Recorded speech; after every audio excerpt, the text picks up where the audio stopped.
Здравствуйте! В эфире информационный выпуск «Амшик Шара». Сегодня в программе. Наша съемочная группа выехала в национальный парк, чтобы узнать, как проходит сезон и много ли здесь гостей. Человек может просто остаться уже навсегда психически больным. Молодые люди страны в опасности. С каждым годом число употребляющих наркотики в нашей стране растет.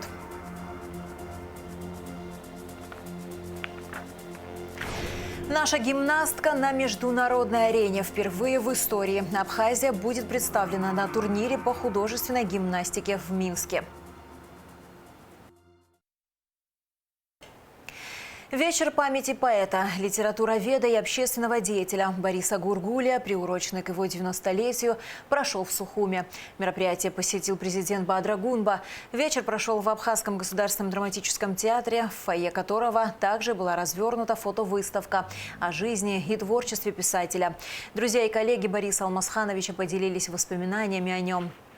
После чего был показан художественный фильм, снятый по его произведению. Режиссер фильма Мадина Аргун, автор сценария и второй режиссер Илона Хварцкия. Работу спасательного ведомства в курортный сезон и обеспечение безопасности туристов на пляжах и туристических маршрутах обсудил премьер-министр Владимир Делба с министром по чрезвычайным ситуациям Львом Квицине. Премьеру доложили о материально-техническом обеспечении подразделений МЧС и необходимости приобретения специальных средств для эвакуации пострадавших из труднодоступных мест.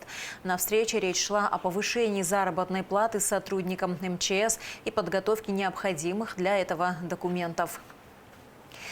Продолжение темы. Многочисленные нарушения, связанные с санитарным состоянием территории, захламленность общественных пространств, несвоевременный вывоз мусора, ненадлежащее состояние урн, лавочек и пешеходных дорожек были выявлены в ходе внеплановой проверки руководства Минтуризма. Особое внимание было уделено зонам, активно посещаемым как жителями столицы, так и туристами. По итогам проверки министерство подготовит официальные обращения в соответствующие службы с рекомендациями по незамедлительному устранению выявленных нарушений и приведению объектов в надлежащее санитарное и эстетическое состояние.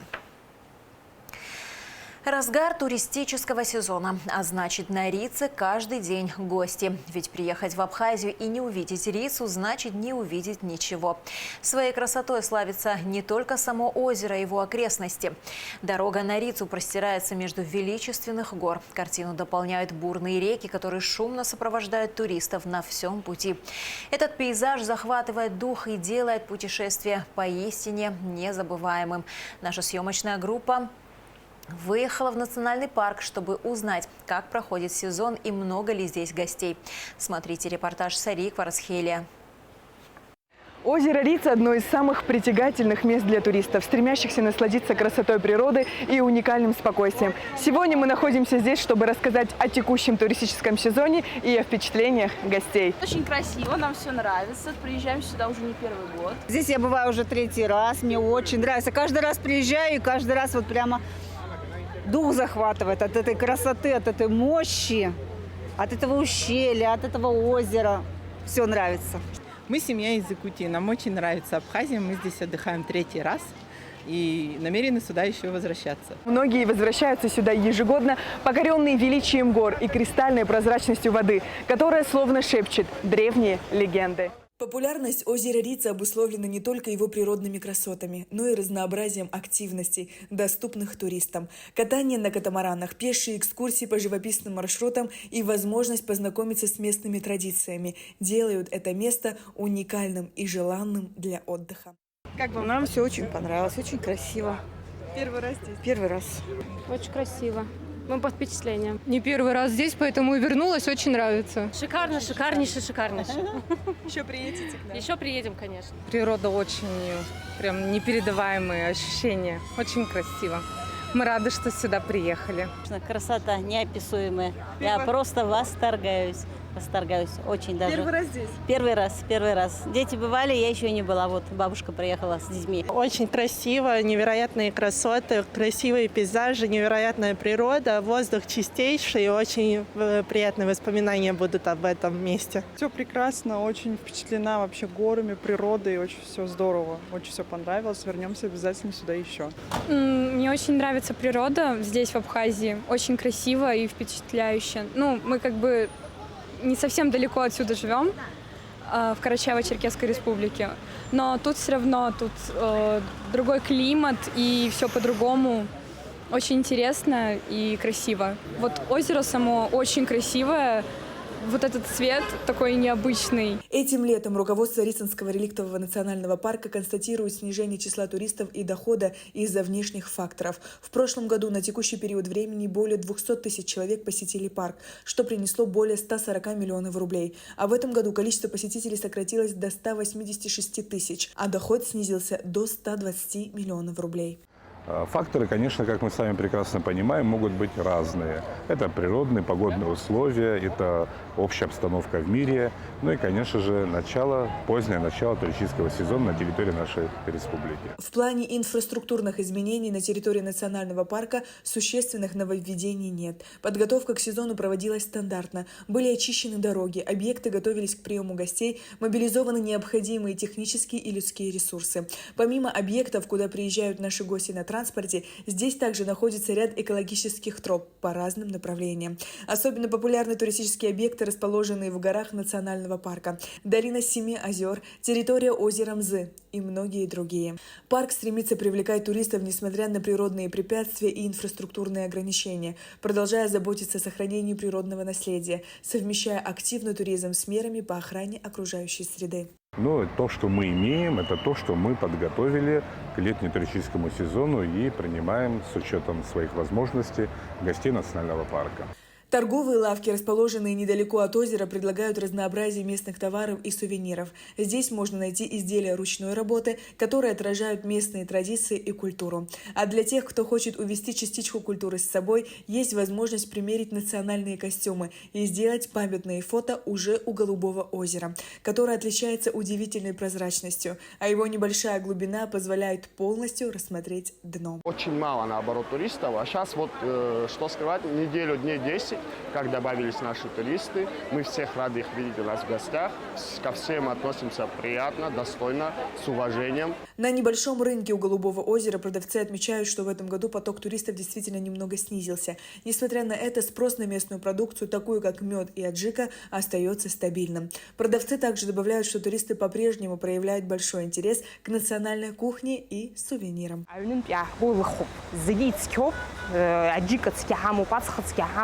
نس ياخد كانت لمتك يوقف بجبري سبيتسي وحومة رز نس شاي أشاي أبسط شاي يحمو سنتح وصورة كتيك نس يزبح ريكتيك سارة أو تفهم مزرعة بخزبخي حلب زين يوحوزر زبخي حق راخويتشن يحا ويحزال قلون حرها حرينا كحنا سوا يحزال قلون والسنتان سبتيك يحاي ماجو يبزيني حد حقدر حتى حبسو راب خنرقلنا زقرلا يشوختي بشي يبحخم يبحقر يحزايت حسايوت أجل را توريست حزاوت سرس خطالة.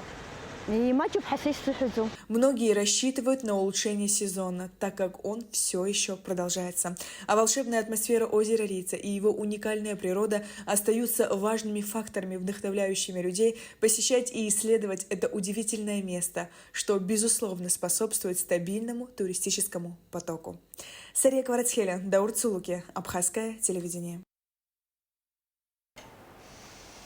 В Никарагуа состоялась встреча министра иностранных дел Абхазии Олега Барцыц с министром иностранных дел Никарагуа Вальдраком Дженски. Стороны обсудили широкий спектр вопросов абхазо-никарагуанского взаимодействия. Была выражена обоюдная заинтересованность в развитии межгосударственных отношений и наращивании контактов в сфере экономики, торговли, культуры. В ходе беседы Олег Барцыц подчеркнул значимость поддержки, оказываемой Республикой Никарагуа нашей стране, как на различных региональных, так и на международных площадках, в частности, Организации Объединенных Наций.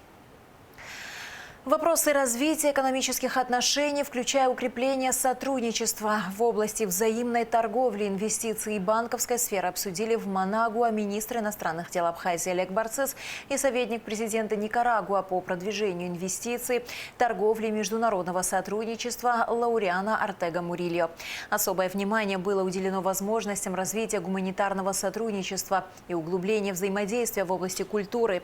Стороны наметили практические шаги в области реализации торгово-экономических проектов и финансового сотрудничества. Иностранные гиды смогут сопровождать в Абхазии экскурсионные группы только с обязательным участием абхазских лицензированных экскурсоводов. В Минтуризма прошла встреча с представителями Ассоциации экскурсоводов, где была озвучена данная инициатива. Согласно предложению, при пересечении границы к таким группам будут присоединяться местные специалисты, которые и будут проводить экскурсионное сопровождение. Представители ассоциации поддержали инициативу как шаг в сторону систематизации сферы и повышения качества экскурсионных услуг. Была отмечена важность принятия решений, нацеленных на улучшение туристического сервиса и укрепление позиций абхазских специалистов на рынке. ПСБ предупреждает о росте активности телефонных мошенников. Они пытаются украсть деньги с банковских счетов жителей Абхазии. Злоумышленники используют сразу несколько схем. Самые распространенные из них – поддельные СМС и звонки. Представляясь сотрудниками банка, финансовых, силовых или социальных ведомств, мошенники входят в доверие. В отдельных случаях для убедительности человеку в мессенджер высылают фальшивые электронные служебные удостоверения. Поступают даже видеозвонки, в ходе которых мошенники, не скрывая лиц, общаются с жертвой, надев бейджи и галстуки с логотипами организации, которые они якобы представляют. Клиенту приходит СМС с просьбой установить специальное приложение или перейти по ссылке. А в ходе телефонной беседы преступники пытаются выяснить номер карты, код, указанный на оборотной стороне карты, пароли из СМС или пароль от личного кабинета. Еще одна мошенническая схема – взлом мессенджера, когда со взломанного аккаунта рассылаются сообщения знакомым и родственникам жертвы с просьбой одолжить деньги, перечислив необходимую сумму на банковскую карту.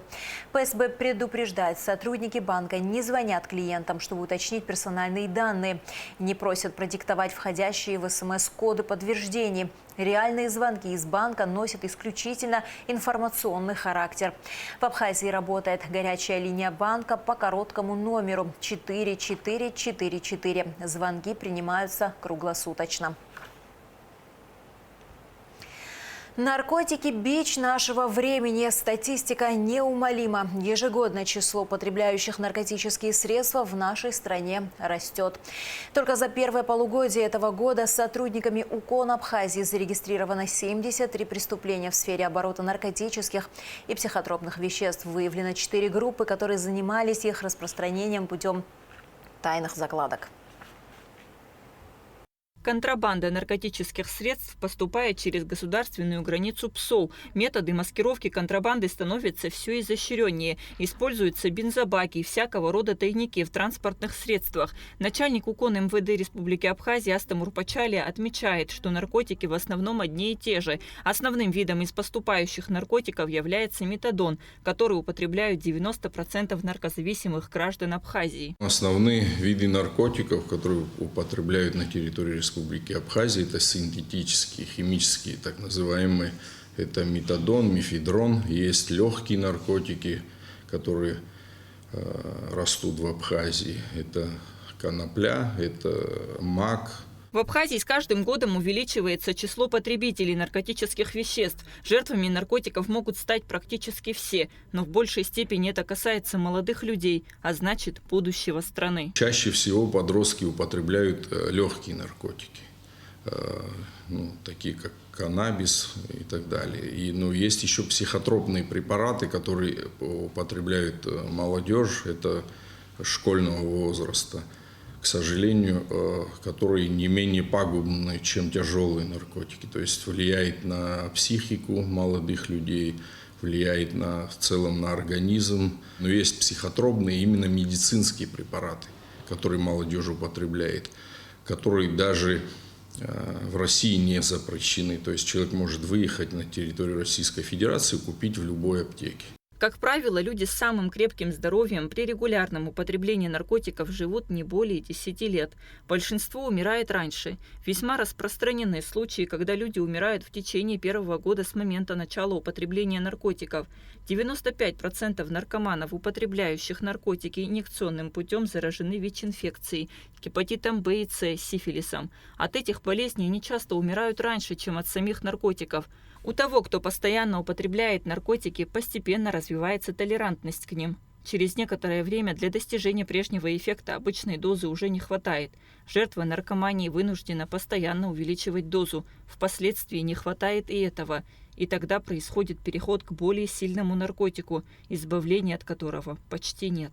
Это влияет на самый важный орган отрицательно. Центральная нервная система, головной мозг. Это разрушает личность. Человек может просто остаться уже навсегда психически больным. Там ты уже прочистишь его организм, купировали абстинентный синдром. Что бы ты ни сделал, он просто уже остается навсегда психически больным. И просто психически больной – это одно. А когда психически больной плюс еще зависимый, это крайне сложное сочетание, это очень плохой прогноз, это тяжелое лечение, это, в общем-то, это, можно сказать, пожизненный реабилитационный центр. Это человек, который в открытом обществе может, ну, вот в таком, скажем, свободном обществе жить ему сложно будет. Вот. Это очень губительные наркотики. И причем еще они страшны тем, что зависимость развивается очень быстро, иногда после первой пробы. С января текущего года освидетельствовано 1876 человек на состояние употребления запрещенных веществ. Из них на профилактический учет сроком на 1 год взято 262, на диспансерный учет сроком на 3 года 17 человек. Абсолютно все наркотики по своей природе являются ядами, поражающими все системы органов тканей, но особенно центральную и нервную систему. Соли разрушают организм, не только мягкие ткани, но и кости, влияют на общее поведение, нарушается психика, человек начинает себя неадекватно и агрессивно вести, вплоть до того, что кидается на своих родных, может ранить неосознанно людей и себя в том числе. Бывают суицидальные наклонности тоже. В этом случае, если употребляют соли молодые люди. За последние десятилетия произошла, можно сказать, революция в истории запрещенных веществ. Изменились и сами наркотики, и способы их поставки и приобретения. Растет количество наркопреступлений, совершенных с использованием информационно-телекоммуникационных технологий. Для их совершения продолжают активно использоваться мессенджеры, интернет-магазины, блоги и форумы. Пресекли ряд наркоканалов, которые действовали на территории Республики Абхазия, которые уже не функционируют, так как руководители, организаторы уже отбывают наказание как на территории Республики Абхазия, так и на территории Российской Федерации. Буквально месяца 3 назад мы на территории Российской Федерации привлекли к ответственности одного из таких крупных организаторов, который сегодня уже отбывает наказание. Так что вот так.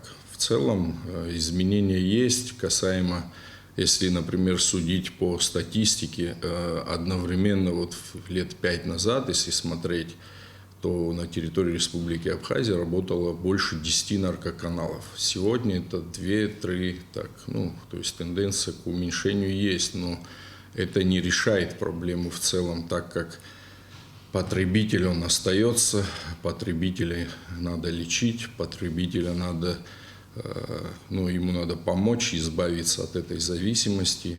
Деятельность УКОН МВД Республики Абхазия по противодействию наркопреступности является важным фактором обеспечения безопасности и здоровья населения страны. Управление продолжает наращивать усилия по выявлению, пресечению и раскрытию наркопреступлений, а также по профилактике наркомании среди населения.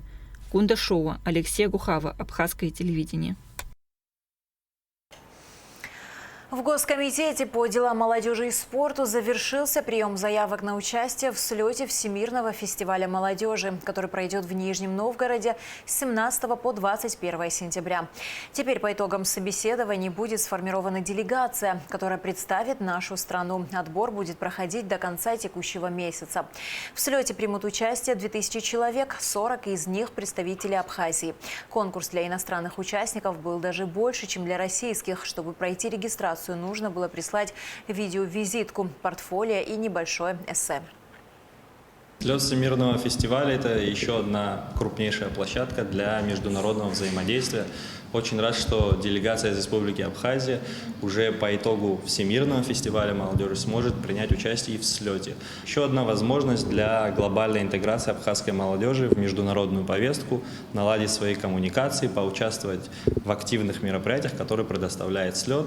Я уверен, что мы получим огромные пласт эмоций, зарядимся позитивом и, наконец-таки, расскажем еще одной части света о том, кто такие абхазы и что такое Абхазия. Взаимодействие между Республикой Абхазия и Всемирным фестивалем, она уже длится несколько лет. Это конкретное взаимодействие с дирекцией Всемирного фестиваля молодежи. И это зародилось еще в прошлом году при участии абхазской делегации во Всемирном фестивале молодежи, где республику представляло более 100 представителей Республики Абхазия. Соответственно, с этим в продолжении Всемирного фестиваля было приглашение для делегации республики уже в участии в слете Всемирного фестиваля, где будет и представлена Республика Абхазия в очередной раз. Мы надеемся, что эта работа будет продолжаться вновь и вновь, потому что Всемирный фестиваль развивается, и слет – это его очередное продолжение в рамках уже конкретных регионов. В Сухумском морском порту идут работы по установке светомузыкального фонтана на специальном понтоне. Центральная струя фонтана достигнет высоты 20 метров, а разброс воды до 30 метров. Проект реализует российская компания «Фонтан Сити», известная более чем 600 проектами по всей России. Идея фонтана появилась на собрании молодежи в арт-кластере Таврида. Особенность фонтана – синхронизация с музыкальными треками для уникальных представлений. Городская администрация совместно с морским пароходством работает над подводом необходимых коммуникаций. Тестовый запуск фонтана намечен на 5 августа. Глава города, значит, присутствовал на одном из собраний молодежи на арт-кластере. И там возникла такая идея, там установлен подобного рода фонтан. Там возникла такая идея, что такой фонтан очень хорошо смотрелся бы на набережной города Сухум. Это станет одной из визитных карточек нашего города. Здесь будет очень красивая установка, светомузыкальная. Фонтан будет подыгрывать любой музыке, любому треку, который мы на него включим. Он освежит сам порт, здание порта, так как в комплекс входит и подсветка самого порта, самого вокзала.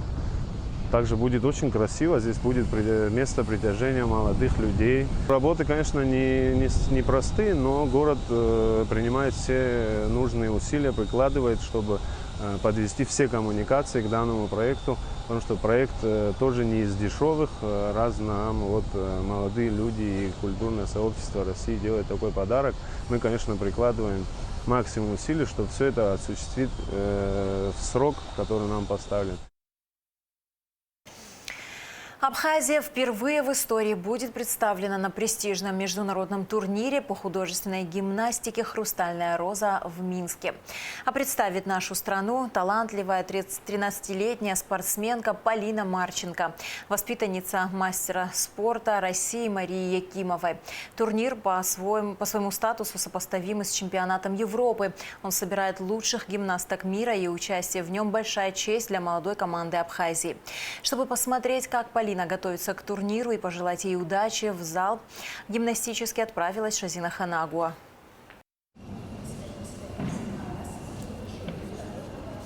Полине всего 13 лет, но ее жизнь уже напоминает сюжет из фильма «Полное испытание тревоги больших надежд».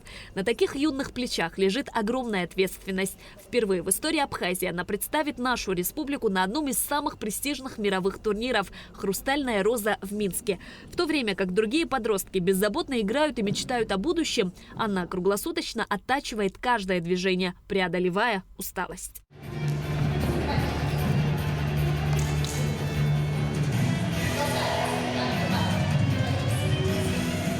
Ее юный возраст скрывает за собой невероятную силу духа. Для Полины каждый шаг на ковре – победа над сомнениями и страхами. Она знает, на кону не просто ее личная мечта, а судьба целой новой страницы в истории абхазского спорта. В ее глазах горит огонь решимости, а сердце бьется в такт музыки, которая ведет ее вперед. Несмотря на груз ответственности, эта хрупкая девочка из маленького уголка мира несет в себе огромный потенциал и вдохновение для всех, кто верит в силу молодости и настойчивости. В этом сложном и красивом спорте она – олицетворение смелости, стремления и настоящего героизма. За плечами Полины уже есть опыт международных выступлений. Вообще художественная гимнастика – это всегда красивая фигура, это грация, это ровная осанка, это красивое лицо. Да, каждая гимнастка особенна. Полина у нас артистичная девушка, у нее есть харизма. Я думаю, что этим мы, может быть, и выделимся. У нее есть тоже хорошие данные. В принципе, девочка у нас талантливая. На данном этапе Полина у нас самая сильная гимнастка. Да, но мы воспитываем еще другое, более молодое поколение. Уже я надеюсь, что в следующем году мы будем представлять Абхазию не одной гимнасткой, а несколькими. Полину готовит тренер Мария Якимова, судья всероссийской категории «Мастер спорта России». Подготовка к турниру ведется с максимальной отдачей. Тренерский штаб тщательно подбирает упражнения, музыку и костюмы, создавая гармоничный образ юной спортсменки. Нельзя не отметить и поддержку спонсоров. Компания «Система» обеспечила финансирование, позволившее сделать образ Полины безупречным. Будет выступать как pre-юниорка. Там, конечно, соперницы очень сильные. Там девочки из центра Винер, там девочки из Небесной Грации, Академии Алины Кабаевой. Будет очень сложная борьба, и будет тяжело. Но для начала, я считаю, это прекрасно. Это бесценный опыт и для нее, и для нас. Мы выводим Абхазию на международный уровень и благодаря Алине Маратовне, и вообще благодаря художественной гимнастике. «Хрустальная роза» – международный турнир по художественной гимнастике, который пройдет в Минске с 25 по 27 июля. В соревнованиях примут участие спортсменки из 13 стран, в том числе из Белоруссии, России, Германии, Люксембурга, Казахстана, Армении, Кыргызстана, Сирии, Молдовы, Узбекистана и Таджикистана. Всего заявлено 400 участниц, которые выступят в 4 возрастных категориях. Мы связались с Федерацией Беларуси. Мы знали, что каждый год проходит турнир «Хрустальная роза». Это очень крупный турнир. Для мира гимнастики это как чемпионат Европы, скорее всего. Вот сейчас мы узнали, что туда едут лучшие гимнастки России, лучшие гимнастки мира. И для нас это большая честь представлять Абхазию впервые именно в таком виде спорта красивом, как художественная гимнастика. Полина и ее команда выезжают в Минск уже 23 июля. Гимнастка готова заявить о себе, бороться и дарить свою грацию миру. Ее поддерживают не только спортсмены из родной команды, но и вся Абхазия. Несомненно, эта поддержка поможет Полине преодолеть переживания и показать все, на что она способна. Шазина Ханагуа, Рамо Камке, Абхазское телевидение. И в завершении выпуска о погоде. В среду 23 июля в Абхазии ожидается переменная облачность без осадков. Температура воздуха ночью 19-24, днем 26-31 градус. Температура морской воды 26 градусов.